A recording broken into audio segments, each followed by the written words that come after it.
ꯑꯍꯣꯡꯕ ꯑꯑꯣꯟꯕ ꯍꯥꯏꯕꯁꯤ ꯃꯍꯧꯁꯥꯒꯤ ꯂꯦꯞꯅꯥꯏꯗ꯭ꯔꯕ ꯊꯧꯁꯤꯜ ꯑꯃꯅꯤ꯫ ꯌꯨꯅꯤꯚꯔꯁꯅ ꯂꯩꯕ ꯍꯦꯛ ꯍꯧꯔꯛꯈꯤꯕ ꯁꯣꯂꯔ ꯁꯤꯁꯇꯝ ꯒ꯭ꯔꯍ ꯊꯥꯖꯁꯤꯡ ꯁꯦꯝꯂꯛꯈꯤꯕꯗꯒꯤ ꯍꯧꯔꯒ ꯑꯍꯣꯡꯕ ꯃꯆꯥꯁꯤꯡ ꯄꯨꯂꯞ ꯄꯨꯟꯁꯤꯟꯅꯔꯛꯇꯨꯅ ꯈꯨꯗꯤꯡꯃꯛ ꯌꯥꯝ ꯇꯞꯅ ꯏꯚꯣꯜꯕ ꯇꯧꯔꯛꯄꯅꯤ꯫ ꯁꯤꯒꯨꯝꯕ ꯊꯧꯑꯣꯡꯁꯤ ꯆꯍꯤ ꯃꯤꯂꯤꯌꯟ ꯀꯌꯥ ꯆꯪꯅ ꯂꯥꯛꯈꯤ꯫ ꯑꯗꯨꯕꯨ ꯀꯔꯤꯒꯨꯝꯕ ꯀꯥꯟ ꯃꯔꯛꯇꯗꯤ ꯏꯈꯪ ꯈꯪꯍꯧꯗ ꯌꯥꯝ ꯊꯨꯅ ꯁꯥꯊꯤꯕ ꯃꯑꯣꯡꯗ ꯍꯣꯡꯂꯛꯄꯁꯨ ꯑꯗꯨꯝ ꯌꯥꯎꯏ꯫ सिगुम्बा थौदोकसिंसिना मतम खरा अवाबा नुंगाइतबा कया पिबिरगसु तुंगी मिरोलना अमुक हनकटना पुवारी फाकलकपददी मखोइना पुरखिबा यावलदुदना हेना पुकनिंग चंगल्ले। असुमना चाउथोकपा वाखल मित्येंग अमदगी वाखल खनबा अमदी येंगबा हैबसी यामना मरु ओय। ngasi video sidagi puwari da thokhiba awaba amadi miyoiba jati bu singnakhiba thodok singdudagi afaba oirakhiba khara khangminase karigumba amagi mayokta yaningde utnaba chatpa protest natragana irang thoknaba kanda potchai mang takhanba huran chinthi amadi lutpat sisu hek loinaba yawe khonjangloi singdunadi mase makhoigi pandamduga mari leinade atai atopa miyoi singna makhoigi masak thiennaba chenthanaba torakpa oigani haina su sengtoknai आइन कायबा थबक सौगटपगी वाफम दि लेजदे अदुबु तंकक अमखक्ता इरांग थोकनबा लुटपाट की थौदोक अमखक्तगी cultural revolution लाखिबदि लेख्रे। 1977 की कालेन मतमदने America सेनमिटलोन की फिवम सोकचिलखिबा मतांग ओइखि crime थोकपगी चांग हेनकलखि heat wave लाकपदगिसु याम साथीना साबा हाइदो ओइरम्मे।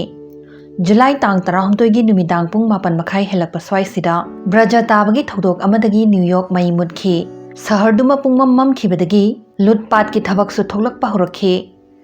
मई अमुक थारकनबा होटनबदा पुंग 15 चंगखि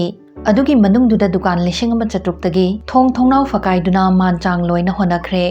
हाना मई कुइना मुदपगी थौदोक New York दा थोखरे अदुबु हदकी सुमाइना हुरानबगी थबक अमुक्तदी थोखिद्रे मसी मरु ओइना अमुबा जातिगी मरक्ता थोकपा ओइनासु तौखि। इसै नोंमाइगी पुवारी नैनबसिंगी मतुंग इन्ना थौदोकसिदगी हिप हॉप फुगाइरकपनी हाइरे। होय चुम्मी मसीदगी चही खरगी ममांगदगी हिप हॉप म्यूजिक लेबदी होरखि अदुबु मतमदुगी हिप हॉप तुदी ngasi अखोइना तारिबा मखलसिगा यामना खेतनरम्मे।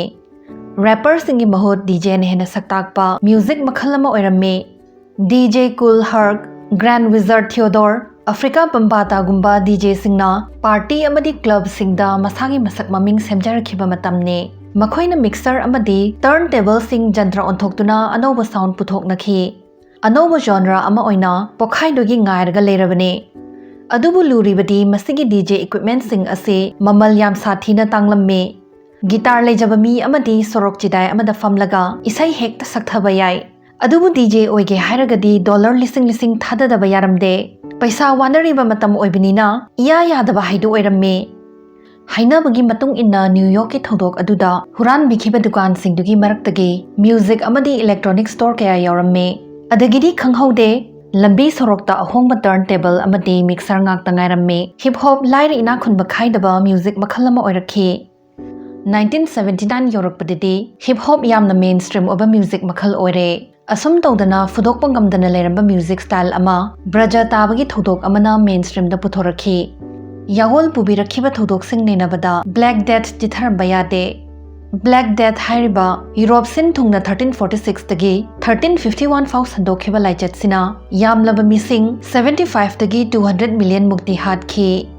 मसी यर्सिनिया पेस्टिस कौबा बैक्टीरिया सिना नहनबिबा बिबोनिक प्लेग हाइरिबा लाइना सिनने। लाइना सी चही लिसिंग अनिमुक ममांगदगी लेरकलगसु 1300 मतम मालेम सिन थुंगना कारबार तौनरकपदगी यूरोप ते योसिलकपने। लाइचत सिना मरम ओइरगा मी हयिंग केनबदौना प्रोप केलगा सिनरमे सहरगी अचिनबा मफम थादोक्तुना चेनखिबा अमदी लौ सिंगुगी थबक तौरंबा मी सिंगसु सीखिबदगी लौ यंगसिनबिनबा मी याम लेमहौखिदे मसिदगी चाक तांगबा थोलक्तुना अमुके हेना वानरमे। मसा कंजनबा नुसिजरबा इमुंग मनुंग मचा मनाव फाउ इंथोकनबा अमदी मियोई खरना थोखहलकपनी हाइदना लाना ताइसिनबिदुना पुलब हातोकपगी थौदोकसु थोखि। 1351 योरकपदा प्लेग संदोकपा खरदी तपथरखि। कोविड मतमदा लौखिबा खोंथांग खरना मतमदुदसु तेंबांगबिखि खुदम ओइना सोशल डिस्टेंसिंग अमदी क्वारंटाइन तौबा असिने। तसेंगबगिदी क्वारंटाइन हारिसे मतमदुगी रूल अमदगी लाखिबा वही अमखकने।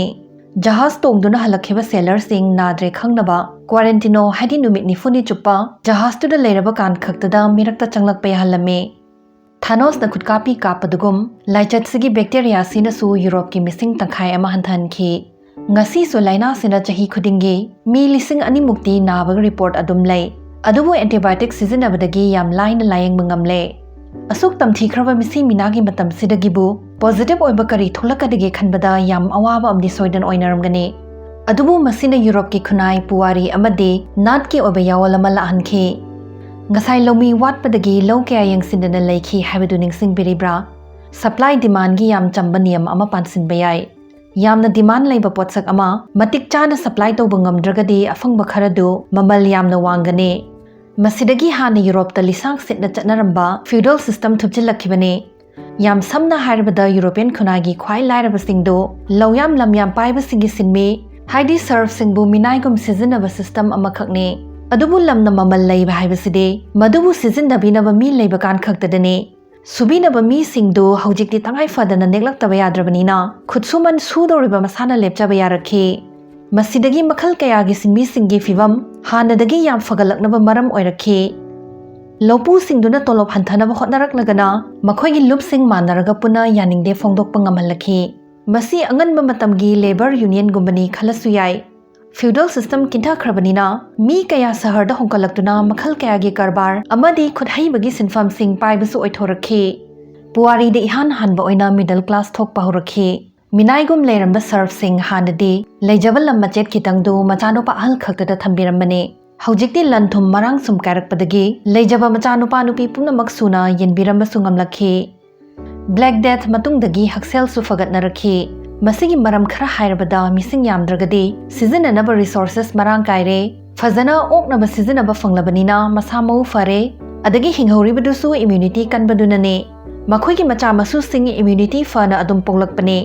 Black Death matung chahi humdra hena punsikhiba mi masing saruk anirak henkalakhi haire matamduda laina si fattaba namthiba nungshitna thohanbani thajanakhi manam nungshiba laisu puduna chatnarammi doctor singna siguma mask ki machin sida hapliba sisu hainam leinam chen bangaktane asum tawdana manam nungshi hanbasi yam maru oi khanarakhi adudai demand thonghannabai damak manam nungshi hannaba perfume sizinaba henkalakhi hai Adagi kharabudi yetnaningai oiba point ama hairabada laichat sine renaissance laknabagi lambi yatpi rakhi haiba asini yetnaningai oi haijariba asina renaissance laknabagi lambi atei kya leibanane matamdugi mi sing lining de yamna lupchana laison tinson ira thoni jabasi yam luna lawjarame adubu asuk nijaragasu imung manung maruk mapang pulap kanbangam dakhai sikhibasidagi mayam wahang hangbasu haunarakhiba oirambayai mayamgi wakholondasu ahongba lakhi tapna bigyan lomda mai onsinnarakhi Michelangelo da Vinci, Machiavelli asina chingmasingna Europe ki wakholon mayon chumlakhi Columbus amadi Amerigo Vespuccina world map honghalakhi amadi Galileo na scientific method puthorakhi aduna miyoi kharana Black Death thoklamdragadi Renaissance laktuna anoba makhalgi gyan lawsing art amadi architecture la amoi haidana mod pinai Black Death leiramdragadi feudal system muthatlamoi maramni khunai amadi senmitlonda achouba ahongba lakpasi mapandagi akanba safu amani yakharak trifaude hanagi fivamda adumak leganba adunane sigumba safu si laichat natragana laina gumba tamthiba disaster amana hehek oigalle